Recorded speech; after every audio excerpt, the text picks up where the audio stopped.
So guys, we are on the way going home now at galing kami sa Jumeirah. So ngayon makikita nyo kung gaano ka-traffic dito sa Sheikh Zayed Road. Ganito kadami ang sasakyan. So puro ano siya, puro mga pauwi ng Dubai. yes, hindi lang ng Dubai pauwi pa. Sa Sharjah, Ras Al Khaimah, Ajman. So lahat sila on the way going to that side. Kaya mga galing Abu Dhabi. Galing Abu Dhabi, hindi lang Abu Dhabi, dito sa ano, kasi yung mga pa Abu Dhabi sa kabilang side is hindi ganun ka-traffic. Galing mga Abu Dhabi mga to. Tsaka galing ng mga trabaho sa Jumeirah, galing sa mga sa Silicon, oo, kung saan. So kailangan dahan-dahan, pero still it's moving. Hindi katulad sa Pilipinas na pag nag-traffic. Uy, nag-move naman doon. Kaso every 30 minutes. Seryoso, ano yan? So dito actually I can say na accurate naman yung ways doon sa Philippines. Accurate, pero minsan sa daan hindi. Sa daan hindi. Ako dati nag-drive ako papunta ng Tarlac. Meron kaming dinaanan na akala ko daan nyo papunta na ng expressway. Paglabas naman namin, shit, putikan. Ay, seryoso? Putikan na. Nabalaho kayo? Hindi naman kayo nabalaho or what? Nalubog. Paano yun? Kami, Pinahila? Hindi, Ford na Ranger, naka-Ranger. Pang ano naman din pa. Medyo lumubog, pero grabe yung lubog sa putik. Syempre umaano yung ng sasakyan. Gumaganon, talsikan lahat sa salamin lahat. Buong ewan ko may picture pa ako nun. Mga putik. Buong sasakyan, puro putik. So bago kami nagpaka-rush muna. So dito naman guys, hindi naman katulad sa Pilipinas. I think I can say na accurate naman. Papunta kung saan ka gagamitin yung Waze, kasi yung mga daan-daan dito. Kaso dito bawal kang malate. Malate? Bakit bawal malate? Bawal kang malate na for example, meron kang pupuntahan. Yung hindi ka dapat aalis ng ganitong oras. Yes, you have to, set the time na check mo. Kailangan mo mag-alat ng time. Mga 3 oras ganun. Dito? Before. Gagi. Before, 3 hours before.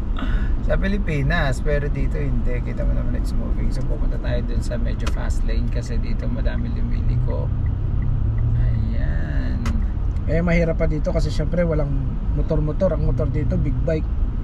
May mga motor naman dito katulad yan. Ano naman to? Delivery. 200cc. So sa Pilipinas alabang mga ganun-ganun. Meron naman mga ganyan. So sa EDSA kasi lahat nandoon. Pero grabe, sa Pilipinas yung mga motor talagang legal na nandoon sa EDSA, no? Hindi kasi sa expressway. Sa expressway sila bawal? Sa expressway bawal kasi kailangan sa expressway 400cc na motor. Pero doon na sa EDSA pwede. Sa EDSA, yan. Pero sobrang dami na sa EDSA. Dito, hindi naman ganun. Pero kahit saan yata, mga motor is medyo prone to accident, no? Oo. Kasi minsan yung iba, hindi marunong mag-signal. Pero dito, bago ka rin kumuha ng license for motor, may lisensya rin para sa motor? Oo, may license. Akala ko pwede sa lahat na yung lisensya. Hindi, katulad nito yung license, may iba yung license sa motor, iba yung license sa ganito, sa automatic, iba yung license sa manual, iba yung license sa mga big cars, like yung mga ganyan, school bus, van, iba, truck. I think, yung mga truck, ayan. Saka dito guys, sumakita nyo yung mga Lexus dito, katulad nyo, madaming Lexus dito is puro Uber. Mga Lexus dito mostly Uber. Talagang wala pang Grab dito, baka bukas meron na. Saka dito, kunwari mo, hindi ka pwede mag-Uber dito na hindi ka license. May aksidente. May accident? Where? Okay, hindi ka pwede dito mag-Uber nang hindi ka naka-visa sa isang company na ano yung mahabang company? Ay, mahabang sasakyan. Limousine. Limousine company. Dapat naka-visa ka sa limousine company. Pagkatapos naka-register din yung sasakyan mo doon na pwede kang mag-Uber. Pero nakausap ko dati yung isang Uber driver, meron doon kita. Kasi binabayaran daw nila dyan monthly 7,000 dirhams. Yung sasakyan. So sa Uber 5 years lang ang pwedeng sasakyan. Kunwari mo 2024 ngayon, 23, 2021, 19. After 5 years hindi na pwede, kailangan ibenta na yun. Or hindi na pwede sa Uber. So malaki yung kita kasi sabi ng isa kumikita daw siya ng 45,000 dirhams sa isang buwan. Sa isang buwan. Kaso dalawa sila nun, isang umaga saka isang gabi. So dito naman yung mga bus dito talagang 80 kilometers per hour lang. Hindi siya pwede tumaas. Talaga yun yung maximum lang. Pag naging 81, huli ka na agad. I think hindi naman. Ay, loko-loko talaga. Kasi kung 81, makikita pa rin sa camera, magpa-flash yung camera dito. Oops, 81 ka na, may magme-message na sa'yo. 80 ka lang, kailangan maganda yung ano mo, doon sa ano, pagkakatapak mo. Pagkakatapak mo. Doon sa Jumeirah, meron siyang road na pag dinaanan mo, makikita kung ilang kilometers na talaga. Kasi pinapakita sa iyo, boss, may sad face. So, dapat 40 kilometers na 50 ka. Nakalagay doon 50. Tinitingnan ko accurate talaga siya. Hindi, kaya malungkot yung kasi ang bagal ko daw. Kailangan bumilis ka para masaya sila. Dito tayo school, ano yung area. So, nandito tayo ngayon sa side ng Business Bay at papunta tayo ulit dito sa mga iconic na mga building. Okay. So, ganyan. Pag nasabi mo traffic dito, nagmo-move pa rin. See? Or else, may mga accident talaga. Nakaraan, may nakita kami ni Mark. Nasusunod yung sasakyan. Yeah. Nasusunod talaga yung sasakyan. And kala lang namin, may nag-a-apoy or what, nakita namin sasakyan pala. At that time, sobrang traffic talaga. Pero mabilis dito yung mga police, nandun na agad. Grabe naman to, wala na makita yata dun sa yung sasakyan natin, puno-puno ng maleta. Nagmamadali. Kasi papuntang airport yun. Yes, baka maglilipad ng bahay. Saka yan, nakalagay dito, kung makita nyo dyan sa taas, naka-indicate na dyan kung minsan, ayan, Al Maktoum, Bayer sa Garwood, minsan nakalagay din dyan kung ilang minutes yung traffic. Oo, traffic, at nakalagay ba nakasarado ba yung mga road, kung ano doon. So ahead of time, may mga signage na sila. Para nga naman hindi ka na maganda traffic. Nung first time ko dito sa Dubai, papunta kami ng ano tawag dito, ng Atlantis. Nag-taxi kayo? Hindi, may service kami, pero sarado ang Sheikh Zayed. So, sa likod kayo dumaan? Sa likod, umikot pa. Iikot kayo. So, ang layo-layo from Dera ng Atlantis. Sa mahal na binayaran nyo nun. Hindi ko alam, hindi naman ako nagbayad. Okay. Kaya hindi ka. Oh my God. So, pag ganyan, pag traffic, we need to hazard kasi nga yung nasa likod natin baka mabilis. Tapos bigla tayong banggain sa likod. Kaya dito pag nag-driving ka, tinuturuan ka talaga kung paano tumingin sa mga side mirror. Kasi pag hindi ka lumingon, bumagsak ako sa driving dito kasi hindi ako natingin daw sa side mirror. Gusto nila OA talaga yung ulo mo gaganon. Which is ako syempre mata mo lang minsan, di ba? Kasi bago ka pa lang, gusto mo nakatingin sa harap, mata mo titingin sa side mirror. Bagsak. So ulit-ulit. Dito pag kukuha ka ng driving license, either may unlimited at may regular. Dito ka na sa unlimited. Sa unlimited ang galing nila ha. Ang galing nila sa ganun ha. Kasi nga pag bumagsak ka, so kumbaga mamahalan nila. Pag bumagsak ka, sagot na yun school, hindi ka na magbabayad ulit. Pero pag regular, pag bumagsak ka, magbabayad ka ulit. Ganun siya. Ang galing nga nung naisip nilang ganun.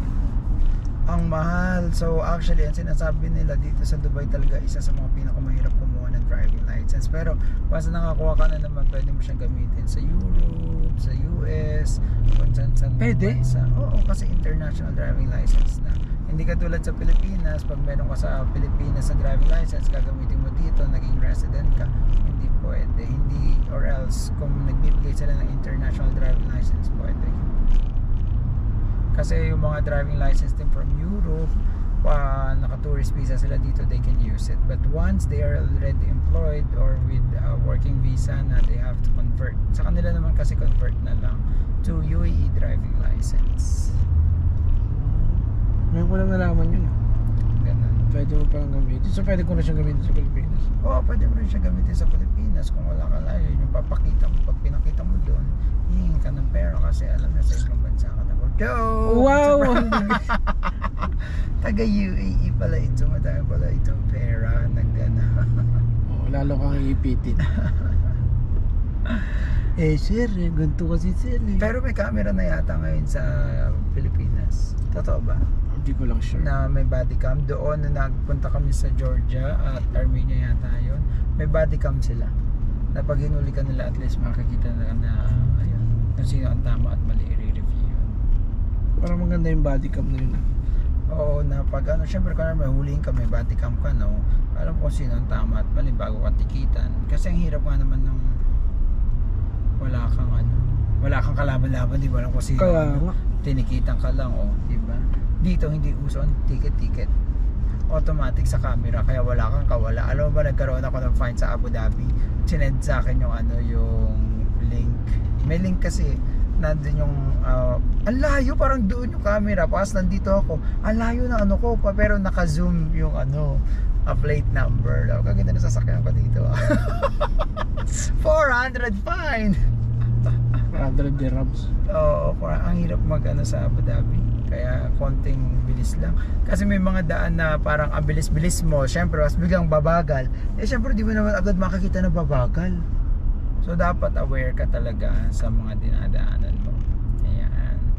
So here you go. Dito kahit naman traffic, makakahinga-hinga ka naman dito. Hindi yung katulad sa Pilipinas. Ba't hindi ka makahinga doon? Ano mo yun? Parang congested. Traffic jam. So, time check. 6:12 PM. Yes, at maaraw pa. So, most of the time, anong oras daw ba lulubog ang araw ngayong araw? Mga 7:10. Wow, mashallah. Huh? 7:10 ba? Oh. Exacto. 7:10 kasi hindi siya 7:11, hindi siya 7:9, 7:10. Mashallah. Kakaiba po talaga si Mark. So, alam niya siya na po naging... Paano mo na sabing 7:10? Naisip ko lang yun. Kasi pag naisip ko, nangyayari talaga. Why? Totoo, no? Pag naisip talaga nangyayari, wala akong masabi. Ito! So, and guys, na naman tayo. Nandito po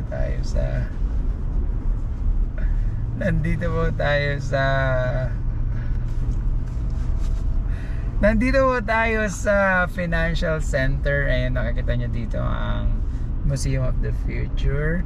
Pagkatapos yung ating metro. So lagi natin nadadaanan yung metro. So you have to try the metro here as well. Pero simula na kayo try mag-metro. Ang daming amoy. Pero nung bumaha dito, laging nasisiraan yung metro kasi nga kung makikita nyo dito sa United Arab Emirates, walang mga drainage. Wala kasing drainage dito. Walang drainage. Pero kung makikita nyo din dito, tingnan nyo, wala silang kable-kable ng kuryente. Kasi nga nasa ilalim lahat. Nasa ilalim. So imagine, bumaha, nasa ilalim lahat. Pero safe naman, wala kang masabi. Kasi yung mga wala ng kuryente na napag-aralan ko to based on my scientific method. Based on sa napag-aralan ko, ay my God, nakita nyo ba yung nasa kanan natin? This is, sige, pagbibigyan natin kasi this is Rolls Royce. Rolls Royce and 313 Mashallah. Alam nyo ba guys, ang 313 is nagkakahalaga dito ng milyon plate number pa lang. Imagine, yung sasakyan natin na Rolls Royce is magkano na, ang plate number pa magkano pa. So dito guys talagang makakita ka dito ng mga magagandang sasakyan. So back to Mark, kung ano man ang napag-aralan niya sa scientific, sinasabi niya, ano yun? Yung kaya hindi na agad ang kuryente dito sa UAE, yung mga wire ng kuryente nila dyan is may semento na sa gitna. Okay. Nandito na yung wire lalagay. Okay. Sa semento dulot nila. Gagi. Paano pag may nasira? Pag may nasira, babaklasin, tapos kakabit na lang ulit. Ganon! Gagi. So I think hindi ganun yun. So pero ang galing nila. Paano kaya yun nung binaha sila? Napagandaan din kaya. I think napagandaan naman nila yun. Kasi dito guys, napaka-rare umulan. Minsan pinapaulan pa. Yes, kasi gusto nila mabago ang klima. Pero sabi nila nito nakaraang ulan, kasi iniisip ng tao puro daw cloud seeding. Pero denied nung na hindi daw yung cloud seeding. What do you think of that? Do you think it's cloud seeding or no? Pero kasi kung cloud seeding, hindi naman siguro masyadong dadami na sobrang ganun. Kasi maraming teorya na ganyan. For example, sige, nag-cloud seeding. So yung nag-cloud seeding sila, ganun yung naging epekto. Hindi nila inaasahan na ganun ang mangyayari. Pero kung hindi naman nag-cloud seeding, kung normal na yan, baka naging babago na nga, nagka-climate change. Ganun. Kasi ang cloud seeding most of the time, pag umulan, boom. Parang isang bagsakan lang, di ba ganun madalas? Saka malalaki ang patak nun. Oo, parang boom. Tapos minsan hindi pa nila alam kung saan talaga babagsak di diretso. Pero that time parang 24 hours? Hindi naman, parang gano'n. Parang napakatagal ng ulan. Oo, matagal ang ulan. Kung nilagay nila dun sa cloud ang seed kung nag-cloud seeding sila, so syempre hindi naman siguro ganun kadami yun. Pero kasi siguro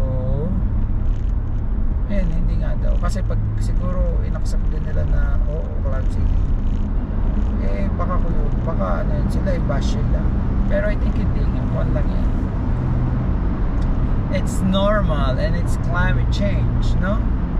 Yes. Saka grabe dito, one time tumaan kami dyan sa underpass. Ikaw yata yung kasama ko, sobrang ilaw.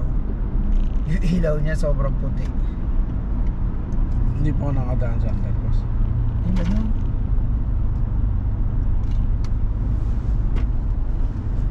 Okay guys, so papunta ngayon tayo sa Dera the Explorer.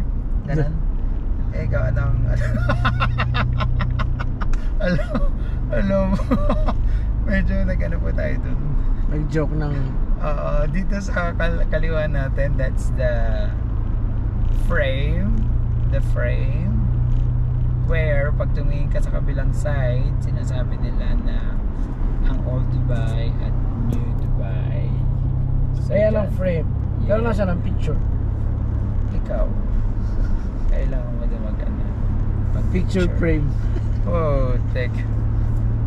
It's up to you to make the picture na daw. You just have to.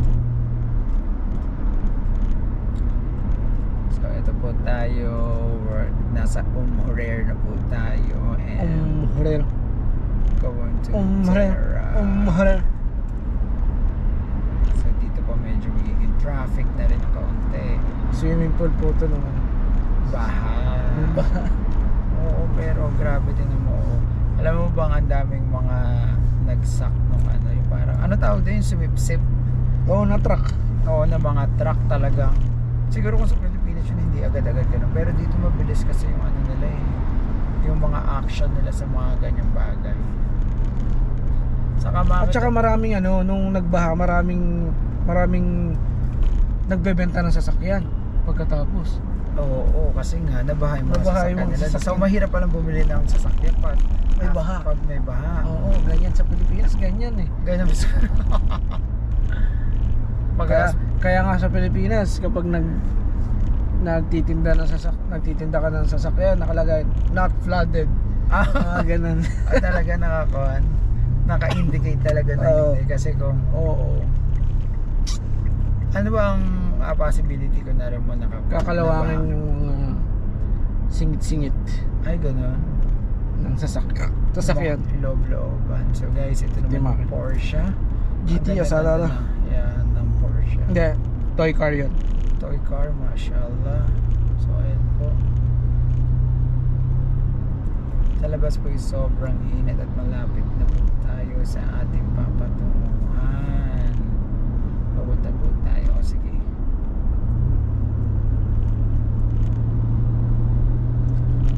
Dora.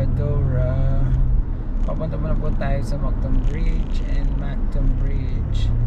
Dito sa taas na to, pag nakaakyat ka na, medyo mabaho ng kaunti kasi ang sinasabi nila pinagdidilig nila sa halaman ay nanggagaling daw sa parang ni-recycle from totoo kaya yun? Pupo ng kabayo? Hindi, parang kunwari mo nag-flash ka yung mga galing doon, i-filter nila. Hindi siguro pupo ng kabayo. Napakadami naman kabayo dito. Diyan daming baka pupo ng camel. Hindi sa lahat in general, not just only here. Sa lahat ng pandilig nila. Di ba ang baho ng pandilig nila dito? Connect na kasi yun. Nagdi-deliver sila ng ito pupo. Lagay dito sa katulad dito, yung water dito is nanggagaling sa dagat. Pagkapos sinasala nila, tinatanggalan ng asin. Oo. So marami nagbebenta ng asin dito. No? Ng asin. Wala pa nga ako yata nakita nagbenta ng asin dito eh. Parang wala yata gumagawa ng asin dito. Hindi ko sure kasi baka fini-filter lang nila. Okay guys, so there na tayo at hanggang dito na lang. So makikita nyo dito yung clock tower. So thank you so much guys for watching and sa mga susunod na araw. At dyan daw ba sa clock tower na pag nag-picture ka dyan, mag-selfie ka dyan, yun daw ang sign na uuwi ka ng Pilipinas. Totoo ba yun? Sino na naman nagsabi nun? Saan mo na naman nabalitaan yung nabalitaan lang dyan sa mga hindi pala kapani-paniwala. Okay, so guys, mag-picture dito sa clock tower, magsi-selfie na sa yung clock tower, tapos mga ilang buwan daw uwi ka ng Pilipinas. Uwi tayo ng Pinas, gano'n. So that's the clock tower guys. At dito na tayo sa Ayan, yan dati, yung clock tower na yan, isa yan sa pinakamatagal na landmark dito sa Dubai.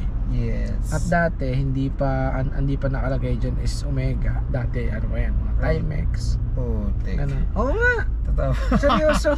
Hindi ako naniniwala. Dati hindi yan Omega. Parang kanyan dati silver. Oo nga. Baka Rolex yan dati. Isa-search natin totoo kaya yun. So binabago yung clock tower kasi it's a signature. Oo. Clock tower Indera, not Omega, because it's Omega 3. Totoo ba? Century 2 na. So inaano din siya, ini-sponsoran ganon.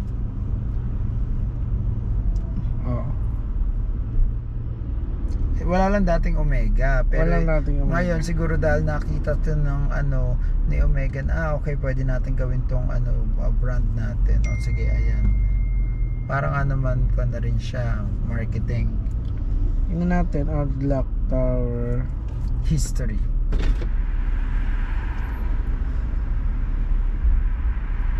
Actually, yung mga taxi driver, pag sinabi Mondera, yung iba ayaw nila kasi traffic talaga dito. Hindi katulad doon sa gawing Marina, JVC, hindi ganun ka-traffic.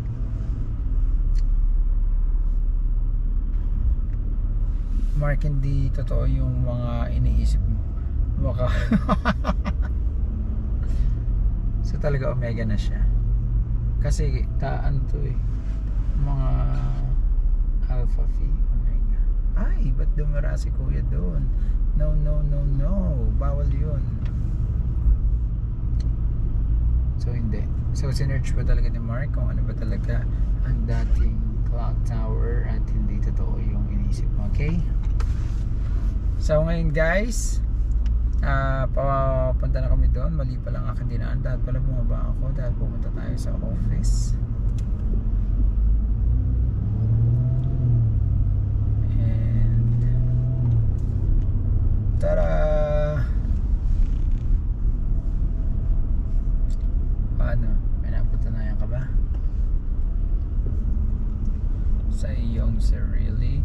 Dito guys, kung mapapansin nyo, pag sinabing Middle East, pag sinabing desierto, isipin mo lang puno, pero dito iniiba talaga nila. So madami silang tinatanim ng mga puno dito sa United Arab Emirates. Saka madami kang ng puro green. Pero pag nandun ka sa taas na airplane, parang brown pa rin siya.